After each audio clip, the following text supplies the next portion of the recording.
everybody, it's Deborah from PeopleLovingAnimals.com. Thanks so much for tuning in and watching today's video. Today's video is called Puppy Recall Training. In today's video, we're going to be talking about some of the reasons why your puppy won't come when they're called. And then we're going to talk about some steps that you can take to actually teach your puppy how to come when they're called. I'm also going to be giving you a free resource from professional dog trainer Doggy Dan specifically about dog recall training. And then I'm also going to be giving you a link to get some more puppy training if you need help with other issues with your puppy as well. So thanks so much for watching. If the video is helpful, please go ahead and give it a like. It does help YouTubers when you do that.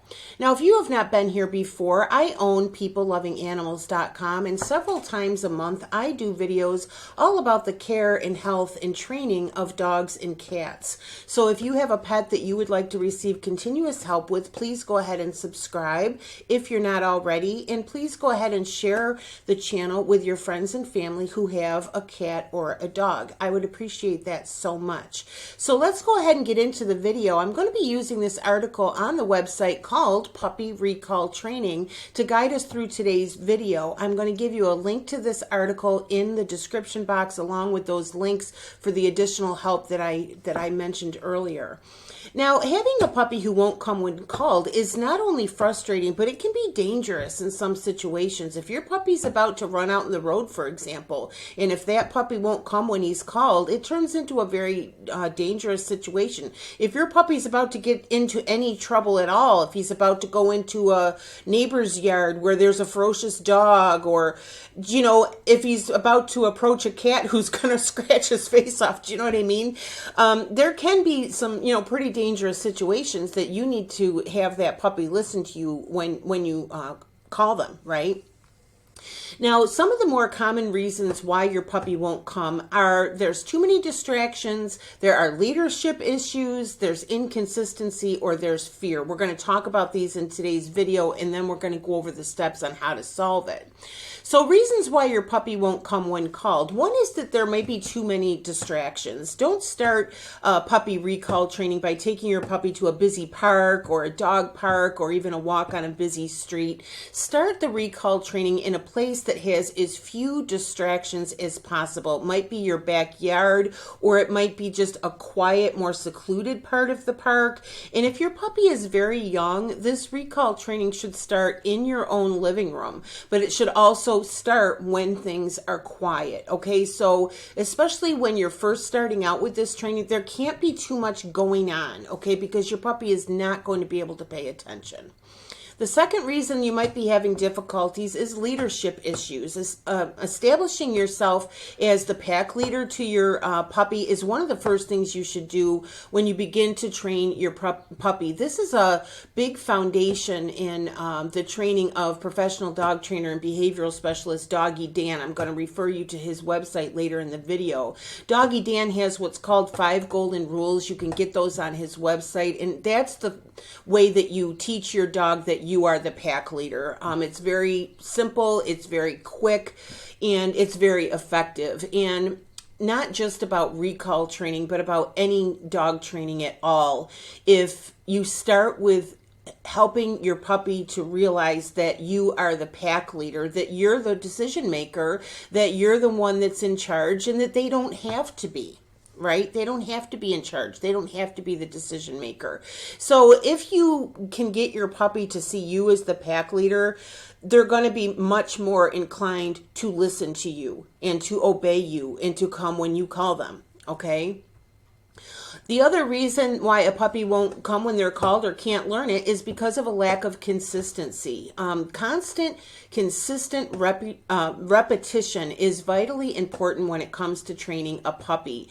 Be consistent with the command words you're using, like come, if you're calling them to come, and then also be consistent with rewarding the puppy when he obeys and then not rewarding him when he doesn't. Not only do you need to be consistent, but all members of your family need to be consistent as well. So it has to be repetitive, cause and effect, cause and effect, cause and effect. That's how a puppy's brain will learn.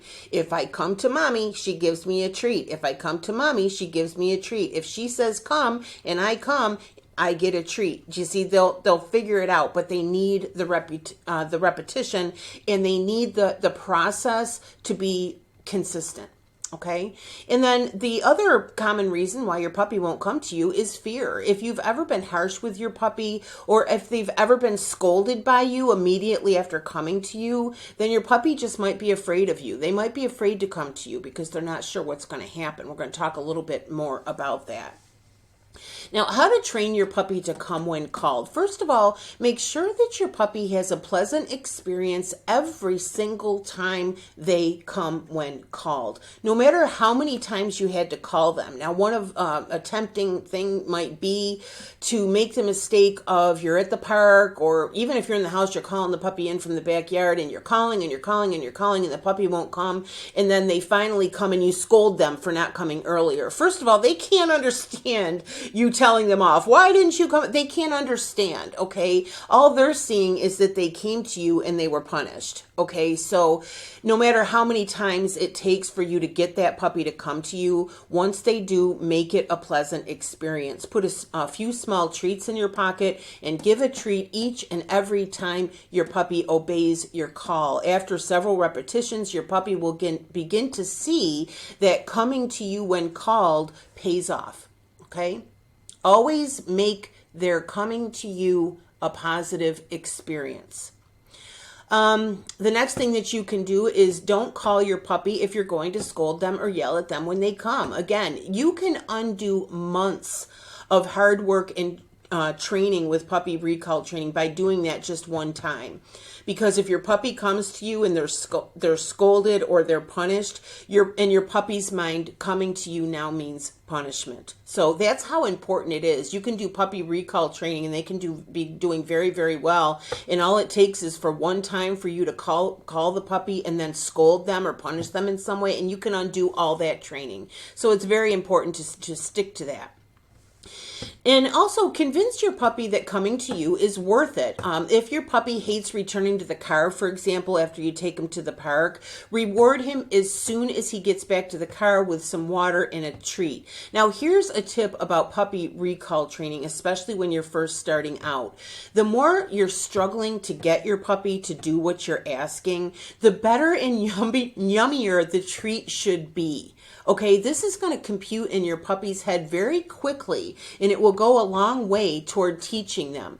Now, does this mean that you need to have a piece of chicken or a piece of cheese or a sausage in your pocket all the time for the rest of your life for your dog to listen to you? No, but it's very, very effective early on when you're teaching a dog if they're in love with the treats you're getting. And you might want to mix it up a little bit too, because if you have like little milk bones, for example, and you're training your puppy, and every time he obeys you, he gets a little piece of the milk bone. Yeah, well, the milk bone might not be appealing after a while. Do you know what I mean? But a little piece of cheese or a little piece of chicken, that's a different story. Do you see what I mean? So it doesn't have to be a permanent thing.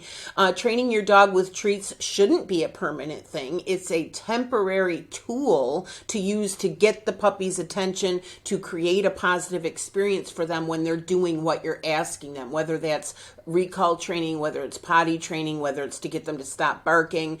And again, especially if you're struggling with something, make the treat yummier. It will be more effective, okay?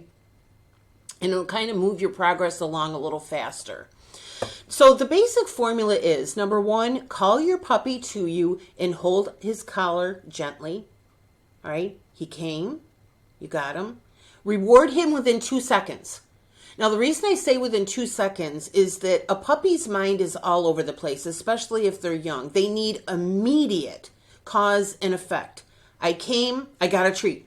I came, I got a treat. If you wait too long to give the treat, they don't realize that they're getting it because they came to you. They can't put that together. So it has to be immediate. So the first thing is to call your puppy to you. When they come, get a hold of their collar gently, reward them with the treat within 2 seconds, then immediately release them.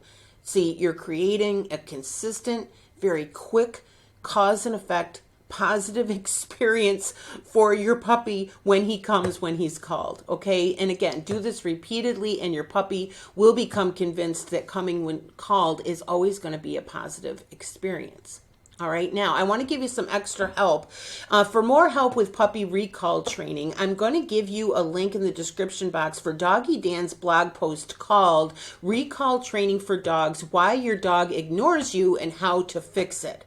I'm going to give you the link to that. It is free in the description box, and it goes over some of the points that we just talked about, but in much more detail.